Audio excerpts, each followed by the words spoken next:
అందరికీ నమస్కారం. ఇది మీ మన తెలుగు రివ్యూస్ ఛానల్.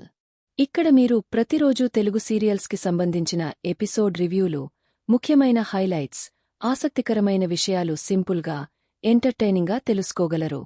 మీ ఫేవరెట్ సీరియల్స్కి రివ్యూ కావాలంటే మన ఛానల్ని ఫాలో అవ్వండి. మరిన్ని అప్డేట్స్ కోసం మన తెలుగుని సబ్స్క్రైబ్ చేయడం మర్చిపోవద్దు. బ్రహ్మముడి సీరియల్లో ఈరోజు ఏం జరగబోతుందో మీరు ముందుగానే తెలుసుకోవాలనుకుంటే వెంటనే ఛానల్ని సబ్స్క్రైబ్ చేసుకుని వీడియోని లైక్ చేయండి. వీడియోని ఎక్కడా కూడా స్కిప్ చేయకుండా పూర్తిగా చూసేయండి. నేను హాస్పిటల్కి వెళ్తున్నానని మీకెలా తెలుసు అని కావ్య కళ్యాణ్ని నిలదీసేసరికి అది నాన్నమ్మ ఏం జరిగిందంటే అంటూ కళ్యాణ్ తడబడుతూ ఉంటాడు. నాంచడం కాదు కవిగారు, నిజం చెప్పండి, నేను డాక్టర్ని కలవలేదని అంత ఖచ్చితంగా ఎలా చెప్పారు అంటే నన్ను ఫాలో అవుతున్నారా అని కావ్య అడుగుతూ ఉంటే చచ్చా, నేను అలా ఎందుకు చేస్తాను, అయినా నేను ఆయిల్ కోసం అంత దూరం వెళ్లిన వాడిని ఇక్కడ ఎలా ఫాలో చేస్తాను చెప్పు అని కళ్యాణ్ అంటూ ఉంటే మరి నీకు ఎలా తెలిసింది చెప్పు అని కావ్య అడుగుతుంది. గెస్ చేశాను వదిన, జనరల్గా హాస్పిటల్కి వెళ్తే చెకప్లు టెస్టులు అన్ని టైం అవుతుంది కదా, నువ్వు ఇంత ఫాస్ట్గా వచ్చేసరికి డాక్టర్ లేరేమో అందుకే కలవలేదు అన్నాను. అంతే నాకు కొంచెం అర్జెంట్ వర్క్ ఉంది వదిన, సాంగ్ ఎడిట్ చేయాలి అని చెప్పి కళ్యాణ్ అక్కడ నుంచి వెళ్ళిపోతాడు. కవిగారి బిహేవియర్లో ఏదో తేడా కొడుతుంది. అదేంటో ఆలోచించాలని కావ్య ఆలోచిస్తూ ఉంటుంది. కవిగారు అంతా ఖచ్చితంగా డాక్టర్ని కలవలేదా అని ఎందుకని ఉంటారు, పైగా ఆయన్ని తెమ్మని చెప్పిన తైలాన్ని కవిగారు తీసుకొచ్చారు. ఆయనకి అంత అర్జెంట్ వర్క్ ఉంటే ఆ విషయం అమ్మమ్మగారికి ఫోన్ చేసి ఆ తైలం తర్వాత తెస్తాను అని చెప్పేవారు కదా, కవిగారికి చెప్పడమేంటి? అంటే నేను హాస్పిటల్కి వెళ్తున్నాను అనే విషయం ఆయనకి తెలుసుంటుందా? నేను హాస్పిటల్కి వెళ్తున్న విషయం స్వప్న అక్క కవిగారికి చెప్పింది అన్నారు. మరి ఆయనకి ఎవరు చెప్పుంటారు అంటే కవిగారే చెప్పుంటారా? కవిగారు ఈ మధ్య మా విషయంలో చాలా ఇన్వాల్వ్ అవుతున్నారు. కారణం ఏమై ఉంటుంది అంటే ఆయన బిడ్డను ఎందుకు వద్దు అనుకుంటున్నారో అనుకున్న కారణం కవిగారికి కూడా తెలిసే ఉంటుందన్నమాట. అందుకే ఏం మాట్లాడాలన్నా ఆయన్ని బయటకి తీసుకెళ్లి మాట్లాడుతున్నారు. డౌట్ లేదు, ఖచ్చితంగా కవిగారికి నిజం తెలిసే ఉంటుంది. ఇప్పుడే వెళ్ళి ఆ నిజం ఏంటో అని నిలదీస్తాను. బిడ్డని ఎందుకు వద్దు అనుకుంటున్నారో ఈరోజు బయటపడిపోతుంది. అడిగేస్తాను. ఒకవేళ నా గెస్ తప్పై కవిగారికి నిజం తెలియకపోతే నేను కవిగారికి అనుమానించానని బాధపడాల్సిందే లేదు. నా కారణంగా కవిగారు బాధపడకూడదు. కాని ఈ నిజం ఎలా తెలుసుకోవాలి అని కావ్య ఆలోచిస్తూ ఉంటుంది. ఇంతలో ఆలోచన రావడంతో నాకు అంతా తెలిసిపోయినట్టు రవిగారి దగ్గర చీకట్లో బాణం వేసి చూస్తాను. ఒకవేళ నిజం తెలుసుంటే బయటపడతాడు అనుకుంటూ కావ్య కళ్యాణ్ దగ్గరికి వస్తుంది. ఇంకోవైపు కళ్యాణ్, రేయ్ నీకు నోటితో ఉందని తెలుసు కాని మరి ఎంత ఉందేంట్రా, అసలు నీకు వదిన హాస్పిటల్కి వెళ్ళిందా లేదా అని అడగాల్సిన అవసరం ఏంట్రా, పోనీ నోటి దొర అడిగావే అనుకుందాం కాని డాక్టర్ని కలవలేదా అని అంత క్లారిటీగా అన్నావేంట్రా, 5 నిమిషాలు ఆగాల్సింది కదా, అక్కడ ఏం జరిగిందో చెప్తారు కదా, నీ దూల తగలయ్యా, కొద్ది రోజులైనా నోటికి ప్లాస్టర్ వేసుకుని చావు అంటూ తనను తాను అర్థం చేసుకుంటూ తిట్టుకుంటూ ఉంటాడు. ఇప్పుడుగాని వదునికి అనుమానం వస్తే కొంపలు అంటుకుంటా ఏం చేయాలి అని అనుకుంటూ ఉంటే ఇంతలో కావ్య రావడంతో కళ్యాణ్ షాక్ అవుతూ కంగారు పడుతూ ఉంటాడు. డౌట్ లేదు వదినకి డౌట్ వచ్చింది, చచ్చాను అనుకుంటూ ఉంటే కావ్య దగ్గరికి రావడంతో ఏంటి వదిన సడన్గా వచ్చేశావని కళ్యాణి అడుగుతూ ఉంటాడు. అవసరం పడింది. నీతోనే చెప్పండి, నిజం చెప్పండి, మీరు నా దగ్గర దాచిపెట్టిన నిజం, ఇంకా దాస్తున్న నిజం అని కావ్య అడుగుతూ ఉంటే నేను మీ దగ్గర నిజం దాయడం ఏంటో వదిన, అసలు నువ్వు దేని గురించి మాట్లాడుతున్నావో నాకు అర్థం కావట్లేదు వద్దు అని కళ్యాణ్ అంటూ ఉంటే ఇంకా ఎందుకు దాస్తారు? అమ్మ దగ్గర అబద్ధాలు ఆడినంత మాత్రాన నిజం దాగదు కథ కవిగారు, మీరు చెప్పకపోయినా నాకు నిజం ఏంటో తెలిసిపోయింది. మీ అన్నయ్య మీరు కలిసి ఆడుతున్న డ్రామా గురించి తెలుసుకోలేనంత పిచ్చిదాన్ని అనుకుంటున్నారా? చెప్పండి కవిగారు, ఎందుకు ఇంత పెద్ద నిజాన్ని చెప్పకుండా దాచిపెట్టారు చెప్పండి కవిగారు అంటూ కావ్య కళ్యాణ్ని నిలదీస్తూ ఉంటే ఇంకా రాజు జంతులో అక్కడికి వచ్చి షాక్ దగ్గరికి అవుతూ కళావతి ఏంటి కళ్యాణ్ దగ్గరికి వచ్చి మాట్లాడుతుందా, కొంపతీసి నిజం తెలుసుకోవడానికి చీకట్లో ఏమైనా బాణం వేస్తుందా? రేయ్ కళ్యాణ్, నిజం బయట పడతావా, కొంపలు అంటుకుంటాయిరా అని కంగారు పడిపోతూ ఉంటాడు. మీ మౌనం సమాధానం కాదు కవిగారు, చెప్పండి ఎందుకు దాచిపెట్టారు అని కావ్య నిలదీస్తూ ఉంటే అంటే వదిన అది ముందే చెప్పాలనుకున్నాం కాని అన్నయ్య చెప్పొద్దు అన్నాడు అని కళ్యాణ్ అంటే ఆయన చెప్పొద్దంటే మీరు ఆగిపోతారా? ఎప్పుడు తల్లి కొంగు పట్టుకునే పిల్ల ప్రతి విషయం నాతో షేర్ చేసుకుంటారు కదా, మరి ఈ విషయం నాతో చెప్పడానికి ఏమైంది కవిగారు అని కావ్య అడుగుతూ ఉంటుంది.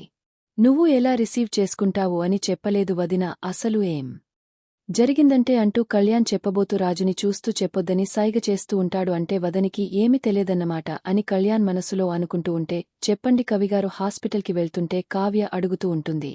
మీ వదనతో గొడవ జరిగింది కదా, సరదాగా షకిన్ షో సినిమాకి వెళ్దామంటే చెప్పలేదు వదిన, అంతే తప్ప నిజాన్ని మీ దగ్గర దాయాలని కాదు. ఈ విషయంలో నా తప్పు ఏమైనా ఉంటే సారీ వదిన అని కళ్యాణ్ అంటూ ఉంటే, ఇందులో హర్ట్ అయ్యేంత పెద్ద తప్పేముందిరా, అబ్బాయిలు అన్నప్పుడు అర్ధరాత్రి సినిమాలకి శిఖర్లకి వెళ్లకూడదా ఏంటి అంటూ రాజు అక్కడికి వస్తాడు. ఏంటి కవర్ చేస్తున్నారా, నిజం చెప్పకుండా ఇప్పుడు ఆపు ఉండొచ్చు కాని ఏదో ఒకరోజు అదే బయటపడుతుంది అని చెప్పి కావ్య అక్కడి నుంచి వెళ్ళిపోతుంది. రే నీకేమైనా పిచ్చా, అసలు ఏం చేస్తున్నావ్ నువ్వు అని రాజు అంటూ ఉంటే, అంటే అన్నయ్య వదినకు నిజం తెలిసిపోయిందంటేను అని కళ్యాణ్ అంటూ ఉంటాడు. తెలిసిపోతే డీటెయిల్గా ఎక్స్ప్లెయిన్ చేస్తున్నావా, తను చీకట్లో బాణం వేసిందిరా, తనకి అంతా తెలుసంటే నువ్వు ఓపెన్ అయిపోతావని, అలా ట్రై చేసింది నువ్వు, నిజంగానే ఓపెన్ అయిపోతున్నావా అని రాజు అంటూ ఉంటే, అంటే వదిన అన్నట్టు ఈరోజు కాకపోయినా ఏదో ఒకరోజు నిజం తెలిసింది కదా, అప్పుడేం చేస్తావా అని కళ్యాణ్ అంటూ ఉంటాడు. విషయం నాకు తెలుసురా, కాని ఆలోపే మనం అనుకున్నది జరిగిపోవాలి. కలవతికి మాత్రం ఎట్టి పరిస్థితుల్లోనూ నిజం తెలియకూడదురా, కాస్త జాగ్రత్తగా ఉండు, అర్థమైందా అని చెప్పి రాజు అక్కడి నుంచి వెళ్ళిపోతాడు. ఇంకోవైపు సుభాష్ ఫ్రెండ్ గిరీష్ వస్తాడు. అపర్ణదేవి ఇద్దరికీ కాఫీ తీసుకొస్తుంది. ఎన్ని సంవత్సరాలు అయిందా ఏంటి, ఈ సడన్ సర్ప్రైజ్ ఏదైనా విశేషమా అని సుభాష్ అంటూ ఉంటే, అవునురా, నా కూతురు సీమంతముంది, అందుకే ఇన్వైట్ చేద్దామని వచ్చాను అని గిరీష్ అంటూ ఉంటే, ఏంటన్నా అప్పుడే మీ కూతురు అంత పెద్దది అయిపోయిందా అని అపర్ణ అడుగుతూ ఉంటుంది. వాళ్ళు పెద్దవాళ్ళు అవ్వడం కాదు, మనమే ముసలివాళ్లం అయిపోతున్నామని గిరీష్ అంటూ ఉంటే, ఇంకేంట్రా మొత్తానికి హ్యాపీగా ఉన్నావా అన్నమాట అని సుభాష్ అంటూ ఉంటాడు. నా విషయంలో హ్యాపీగానే ఉన్నానురా, కాని నీ విషయంలోనే కొంచెం టెన్షన్గా ఉంది. మీ ఇంటి లోపల ఏం జరుగుతుందో నాకు తెలియదు కాని మీ ఇంటి విషయాలు బయటికి వస్తున్న రాజు కావ్యకి అవర్షన్ చేయించాలనుకుంటున్నాడంట కదా, నిజమేనా అని గిరీష్ అడగడంతో ఇద్దరు కూడా షాక్ అవుతూ ఉంటారు. తనకి చెప్పకుండా హాస్పిటల్కి చెక్ కని తీసుకెళ్లాడంట కదా, అసలు ఏం జరుగుతుందిరా మీ ఇంట్లో, గొప్పంటోళ్ల ప్రాబ్లమ్స్ ఈ ప్రపంచానికే గొప్ప వార్తలురా. మరొకసారి హాస్పిటల్కి వెళ్తే రాజు ఇలా చేస్తాడని మాట్లాడుకుంటూ ఉంటే విన్నాను, అప్పుడే కాల్ చేసి ఏం జరిగిందో అడుగుదామనుకున్నాను, కాని ఇలాంటి సెన్సిటివ్ విషయాలు ఎలా పడితే అలా అడగడం కరెక్ట్ కాదనిపించింది, అందుకే ఇలా ఇంటికి వచ్చి అడుగుతున్నాను. ఒకప్పుడు సీతారామయ్య దుగ్గరాల కుటుంబం అంటే యూనిట్కే కేర్ ఆఫ్ అడ్రస్, కాని ఇప్పుడు గాసప్స్కి కేర్ ఆఫ్ అడ్రస్గా మారిపోతుంది. అసలు వాడు ఇలాంటి డెసిషన్ ఎందుకు తీసుకున్నాడురా, ఏమైంది వాడికి, ఇన్ని రోజులు బాగానే ఉన్నాడు కదారే, వెళ్ళిపోతే. ఇంకోవైపు కావ్య, కృష్ణ ఏంటిది, ఎందుకు ఇలా నా జీవితాన్ని కన్నీలమేం చేస్తున్నావ్, నీకు గోపికల్ని ఏడిపించే అలవాటు ఉందని విన్నాను, కాని ఇలాంటి భక్తుల్ని కూడా ఎందుకు ఏడిపిస్తున్నావు కృష్ణ, నాకు బిడ్డను ప్రసాదించావని ఆనందపడేలోపే ఆ బిడ్డకి వాళ్ల నాన్న రూపంలోనే ఎందుకు మృతిగండాన్ని ఇచ్చావ్, నిన్ను మీ మామ కంసుడు వధించాలనుకున్నప్పుడు దానికి కారణం చెప్పాడు, కాని మా ఆయన తల్లిగా నాకు ఎందుకు కడుపు కోత మిగిలించాలి అనుకుంటున్నారో చెప్పట్లేదు కృష్ణ, ఆ విషయం ఏంటో, ఆయన ఎందుకు బిడ్డను వద్దనుకుంటున్నారో నేను తెలుసుకోవాలని చాలా ప్రయత్నాలు చేశాను కృష్ణ, కాని ఏది ఫలించలేదు. అందుకే చివరిగా నేను ఇంకో ప్రయత్నం చేద్దామని నిర్ణయించేసుకున్నాను. అందుకే కొంచెం కైనమైన నిర్ణయం తీసుకోబోతున్నాను కృష్ణ. అయినా మామూలుగా అడిగితే నిజం చెప్పేలా కనిపించట్లేదు, అందుకే ఆయనకి విడాకులు ఇచ్చేస్తాను. ఏ ఆడపిల్లైనా పెళ్లిన తర్వాత జీవితంతాం భర్తతోనే కలిసి ఉండాలని ఆశపడుతుంది.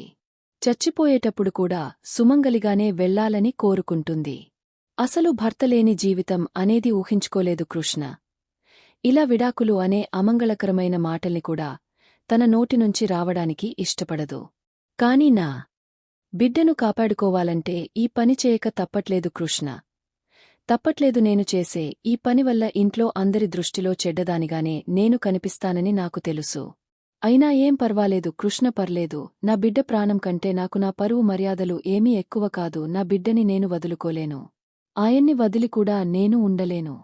భర్తలేని జీవితం అంటే వత్తిలేని దీపం లాంటిది కృష్ణ, అందుకే నేను ఆయన్ని వదులుకొని తప్పు చేయలేను. అందుకని నా బిడ్డ కోసం విడాకులు అనే నాటకం ఆడబోతున్నాను. ఈ నాటకంలో నా జీవితానికి ఎటువంటి హాని కలగకుండా, ఏ ఉపద్రవాలు తలెత్తకుండా నువ్వే చూసుకోవాలి. ఆ బాధ్యత నీదే కృష్ణ. ఈ నాటకాన్ని కేవలం పైనుంచి నిజం రాబట్టడానికి ఆడుతున్నాను తప్ప అందరినీ బాధ పెట్టాలని కాదు కృష్ణ. నాకు నిజం తెలిసేలా నేను ఈ నాటకంలో గెలిచేలా నన్ను ఆశీర్వదించు కృష్ణ, నన్ను ఆశీర్వదించు అని దేవుడికి దండం పెట్టుకుంటూ బాధపడుతూ ఉంటుంది. ఇంకోవైపు రుద్రాని, ఏదో మీ మావికి తెలిసేలా చేస్తాను. ఇప్పటివరకు ఇంట్లో ఏ విషయానికి సంబంధించిన ఏ విషయం జరగలేదు అని అంటూంటే మమ్మీ నువ్వే నన్ను నమ్మకపోతే ఇంకెవరు నమ్ముతారు మమ్మీ నా కళ్లతో నేను చూశాను. సుభాష్ మావైతే తన ఫ్రెండ్ వచ్చి రాజ్ కావ్యకి అబార్షన్ చేయడం గురించి మాట్లాడేసరికి మావయ్య అత్తయ్య మొహాలు మాడిపోయాయి అని రాహుల్ అంటూ ఉంటాడు. నేను దాని రియాక్షన్ ఎప్పటివరకు కనిపించట్లేదని చూస్తున్నానని రుద్రని అంటూ ఉంటే మమ్మీ ఒకవేళ రాజుతో పర్సనల్గా ఏమైనా మాట్లాడి ఉంటారా అని రాహుల్ అంటూ ఉంటే ఇంకా రాజ్ వస్తూ ఉంటాడు. ఒకసారి వాడి మొహం చూడు అడిగి ఉంటే వాడు అలా ఉంటాడా అని రుద్రాని చూస్తూ ఉంటుంది. రాజ్ అని అపర్ణదేవి పిలిచేసరికి యాక్షన్ లేదు రియాక్షన్ లేదు అన్నావు కదా, ఒక్కసారి అటు చూడు ఏం జరుగుతుందో అని రాహుల్ అంటూ ఉంటాడు. ఏమైంది అపర్ణ ఎందుకలా అడిచావని ఇంద్రాదేవి అడుగుతుంది. వీటివల్ల ఇంట్లోనే గొడవలు జరుగుతున్నాయి అనుకున్నాం, కాని ఇప్పుడు మన ఇంటి విషయాలు బయటికి వెళ్తున్నాయని అపర్ణదేవి అంటూ ఉంటే అసలు ఏమైంది వదినా ఇలా సగం సగం మాట్లాడితే ఎలా అర్థమవుతుందో చెప్పు అని రుద్రాని అంటూ ఉంటుంది. ఇంకా అంతా కూడా అక్కడికి వచ్చేస్తారు. నా ఫ్రెండ్ కూతురు సీమంతం కోసం పిలవడానికి వచ్చి వీడు చేస్తున్న నిర్వాకం గురించి మాట్లాడాడు. మీ కోడలకి మీ కొడుకు అబార్షన్ చేయిస్తున్నాడంట కదా, బయట మన వాళ్లంతా దేని గురించే మాట్లాడుకుంటున్నారు అని చెప్పారు. మీ తాతయ్య దగ్గరనుంచి నీకు బాధ్యతలు అప్పగించేంతవరకు ఈ ఇంటిని ఇంటి పరుని జాగ్రత్తగా కాపాడుకుంటూ వచ్చా కాని ఈరోజు నువ్వు చేసిన ఆ పని వల్ల అది గంగలో కలిసిపోయింది అని సుభాష్ తేడుతూ ఉంటాడు. మీ నాన్నగారు ఒకరికి సలహాలు ఇచ్చే స్థాయికి తప్ప సలహాలు తీసుకునే స్థాయికి ఎప్పుడూ దిగజారలేదు. ఈరోజు నీ పుణ్యమని అది కూడా జరిగిపోయింది అని అపర్ణదేవి అంటూ ఉంటే అసలు మన ఇంట్లో విషయాలు వాళ్ళకి ఎవరు చెప్పారంట అదేమైనా తెలుసుకున్నారా అని ఇంద్రాదేవి అంటూ ఉంటే అమ్మ తప్పు మన వైపు పెట్టుకుని ఎవరు చెప్పారు ఏంటి అని టైం వేస్ట్ చేసుకోవడం తప్ప ప్రయోజనమేముంటుంది, అసలు రాజు ఇలా చేయకపోతే వాళ్ళు మాట్లాడుకునే వాళ్లు కాదు కదా అని రుద్రాని అంటూ ఉంటుంది. అత్తయ్య అవకాశం దొరికింది కదా అని రెచ్చగొట్టే ప్రయత్నం చేయకండి అని రాజు అంటూ ఉంటే రెచ్చగొడితే రెచ్చిపోయడానికి ఇక్కడ ఎవరు చిన్న పిల్లలు లేరా, మేము ఇంకా ఇలా ఎన్ని అవమానాలు పడాలి ఎంతమందితో మాటలు పడాలి అని అపర్ణదేవి అంటూ ఉంటే నీ ఒక్కడి వల్ల ఇంట్లో వాళ్లంతా కూడా సఫర్ అవ్వాలా, నాకు దీనికి పరిష్కారం కావాలి చెప్పు ఏం చేయాలనుకుంటున్నావని సుభాష్ నిలదీస్తూ ఉంటాడు. నేను చెప్పాల్సింది ఎప్పుడో చెప్పేశాను నాన్న, ఇంకా ఆలోచించుకోవాల్సింది మీ కోడలే అని రాజు అంటూ ఉంటే ఇంకా ఇలాంటి మాటలు చెప్పి ఎన్ని రోజులు తప్పించుకుంటారండి, అసలు ఎందుకు ఈ నాటకాలన్నీ ఆడుతున్నారు అని కావ్య నిలదీస్తూ ఉంటుంది. నేను నాటకాలు ఆడడం ఏంటి అని రాజు అంటూ ఉంటే ఏం నా నోటితో చెప్తే వినాలని ఉందాయే ఉద్దేశంతో నాకు చెప్పకుండా హాస్పిటల్కి తీసుకెళ్లి అబార్షన్ చేయించాలనుకున్నారు అమ్మమ్మగారి తైలం కోసం. ఎక్కడో ఊరు బయటికి వెళ్లిన మీరు హాస్పిటల్లో ఉన్న నన్ను డాక్టర్ని కలవకుండా ఎందుకు చేశారు అని కావ్య నిలదీస్తూ ఉంటే రాషాకవుతూ ఉంటాడు. ఇంకా కావ్య జ్యూస్ గ్లాస్లో అబార్షన్ టాబ్లెట్ గురించి నిలదీస్తూ ఉంటుంది. అవును, జ్యూస్ గ్లాస్లో అబార్షన్ టాబ్లెట్స్ నేనే కలిపాను అని రాజు చెప్పేసరికి అంతా కూడా షాక్ అవుతూ ఉంటారు. ఏంటండీ మీరు మాట్లాడేది, మనకి పుట్టబోయే బిడ్డను మీరు ఎలా చూసుకుంటారో కూడా చెప్పారు, కాని ఉన్నట్టుండి ఎందుకు ఇలా మారిపోయారు, ఆ రోజు ఏదో జరిగింది, మీకు ఏదో విషయం తెలిసింది, అప్పటినుంచే మీలో ఇలా మార్పు మొదలైంది అని కావ్య అంటూ ఉంటే నా కారణాలు నాకు ఉన్నాయని నీకు అర్థం కావట్లేదని రాజు అంటూ ఉంటాడు. మనం కలిసి ఉండడానికి బెడ్డే అడ్డమవుతుందంటే మిమ్మల్ని వదిలేసి దూరంగా వెళ్లిపోవడానికి కూడా నేను సిద్ధమే అని కావ్య అనడంతో అంతా కూడా షాక్ అవుతూ చూస్తూ ఉంటారు. Please subscribe my channel. Thank you for watching.